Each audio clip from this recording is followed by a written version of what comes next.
নামও ভুল দিছে, বয়সও ভুল দিছে স্যার। এখন আমি পাসপোর্ট করতে পারতেছি না স্যার। আপনার নাম ভুল হয়েছে, ঠিক আছে, হ্যাঁ, নামও আপনার বয়সও ভুল আছে, বয়সও ভুল দিছে ভুল স্যার। আছে। এটা তো করা সম্ভব না, তারপরে যদি চান আমরা করে দিতে পারি, কোনো অসুবিধা নেই। টাকা 10,000 টাকা লাগবে। কি বলেন স্যার? 10,000 টাকা লাগবে হবে। স্যার আমার কাছে এত টাকা নাই তো স্যার। ভাই 10,000 টাকা নিতে 1 টাকাও হবে না, এগুলো অনেক কষ্টের কাজ, কথা বোঝেন না ভাই?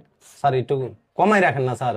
1 টাকাও কম হবে না ভাই, কম রাখছি, 10,000 টাকা রাখছি, নাহলে 20,000 স্যার টাকা আমি দিতে অনেক হবে। কষ্টে বাইরে যাচ্ছি স্যার, আমার কাছে এত টাকা নাই স্যার। এখন এটার জন্য আমি বাইরে যাইতে পারবো না স্যার, একটু দয়া করেন না স্যার। আপনি টাকা 10,000 টাকা নিয়ে আসেন, আমরা সংশোধন করে দিব, কথা বলছেন, এগুলো আমাদের লোক লাগে, কথা স্যার বলেন। এটা ভুল কি আমাদের স্যার? বলেন, ভুল কি আমাদের? ভুল আপনি আমাকে শিখাতে আসছেন নাকি? হ্যাঁ, ভুল আপনি আমাকে শিখাতে আসছেন? ভুল আপনাদের না? এখানে এসে কথা বলতেছেন, যান আপনি, যান যান। ফালতু মানুষ, কথাবার্তা বলে তো, কথাবার্তার কোনো লাইন কাটবে। আপনি ফালতু কারে বলতেছেন? কি সমস্যা? ফালতু কারে বলতেছস? তোরা এতক্ষণ ভদ্রভাবে বলতেছি, এদিকে আয়। ভদ্রভাবে বলতেছিলাম।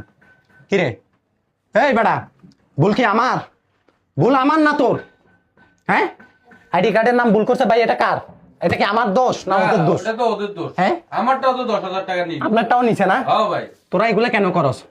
আমাদেরকে কেন এত ভোগান্তিতে পালাস? তারপরেও অনেক একটা কিছু আইডি কার্ড হয়েছে। করতে ভাই একটা বছর ভাই কত কিছু লাগে ভাই। বাবার আইডি কার্ড লাগবে, মায়ের আইডি কার্ড লাগবে, জাগার খতিয়ান লাগবে, বিদ্যুৎ বিল, কত কিছু ভাই, কত হয়রানি হয়। আর তারপর আসি আইডি কার্ডের জন্য।